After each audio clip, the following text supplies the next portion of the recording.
تاريخ 15 ديسمبر 2016 هو يوم الطلعة 2 للمصممين العمانيين، وكانت بداية الرحلة في جبل هاط، وهذه هي بداية يومنا.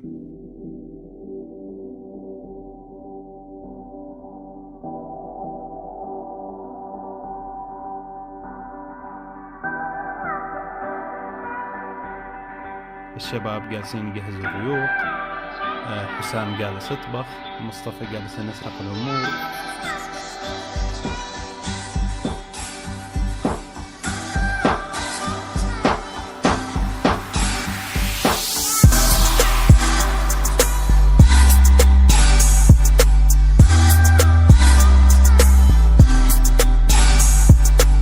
وتلاحظ منير وطلال جالسين يضبطوا أمورهم مع الشيف حريوق.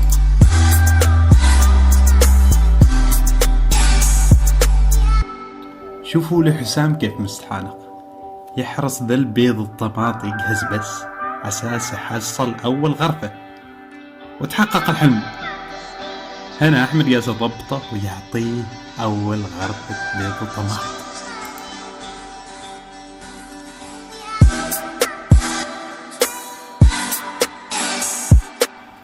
ما مقصرين، مجهزين ريوق 4 نجوم. بعد الريوق الطيب بريك خفيف، سوالف مني منك قبل لا نبدأ تحديات حمدون.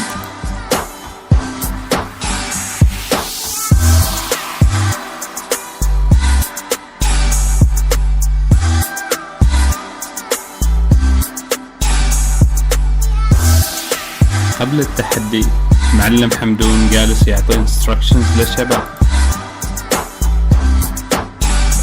حمدون قسم الشباب إلى فريقين، أول فريق مسيبلو أجريسيف، ثاني فريق الخسرانين. الكوتش حمدون ما فاقد الأمل في الشباب، يعطيهم موتيفيشن وبعض التحفيزات على أساس لربما يفوزوا.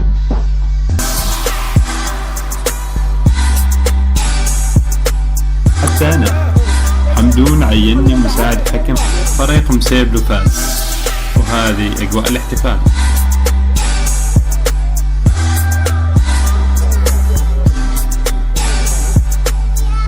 طالعين للقمة.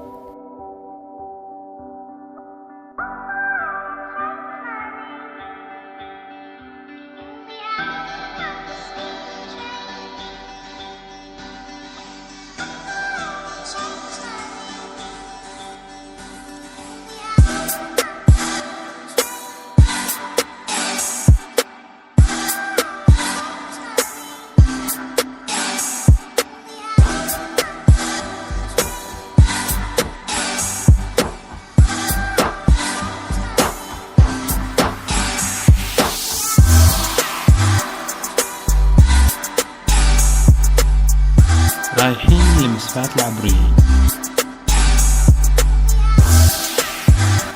مسفات العبريين من أجمل القرى اللي تقدر تزورها بسلطنة. فيها مباني قديمة محافظة على رونقها للحين، وفيها مزارع جميلة جدا منظمة بطريقة عجيبة.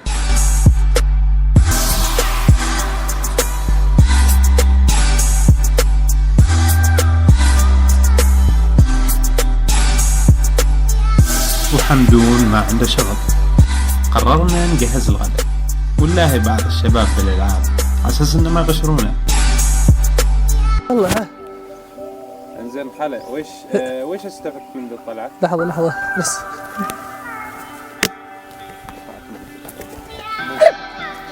كيف؟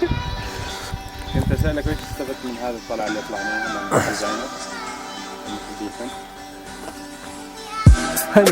المنفع حتى التمثيل ابدا، حتى التمثيل منفع واقعي. ايوه تمثيل لا انزين هم ترى واقعي، يعني قاعد اسالك مو استفدت ما استفدت شيء بس في اشياء كثيره. شفت ناس طيبين، استفاد من ذيك القحة، خضره وماء ووجه حسن. ايوه انزين هلا بقى عاش يلا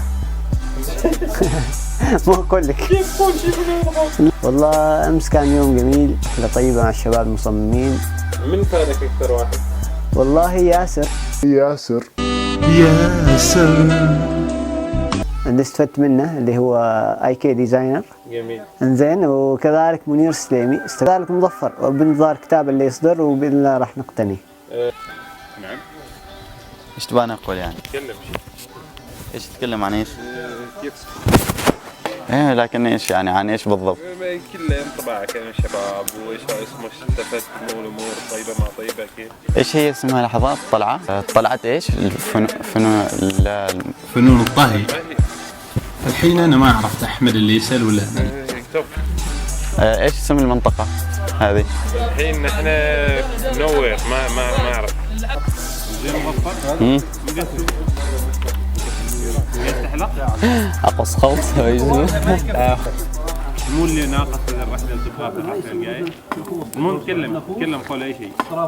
ولا تصوير. الحقيقة رحلة جميلة وممتعة. ما ناقصنا شيء غير اني اتغدى. طباعي ممتاز جدا عن الرحلة. تعرفنا على شباب مبدعين رائعين ملهمين.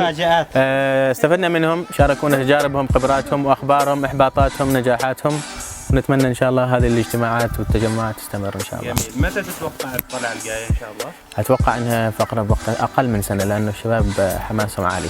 انزين، ويش تقترح للطلعة الجاية؟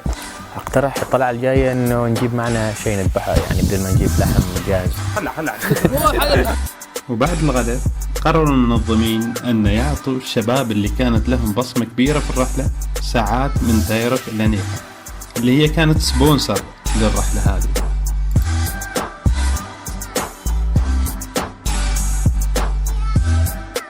حمدون ضبطني.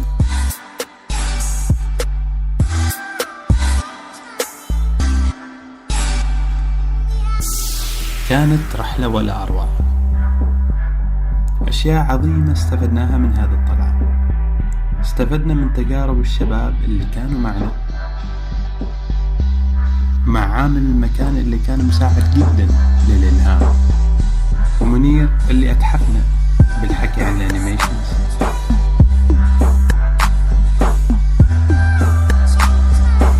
كل الشباب فنانين.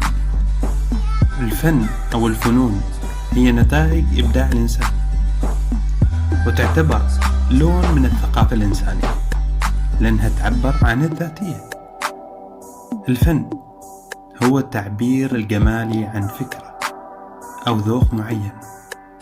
هو ميدان جدا واسع وثري.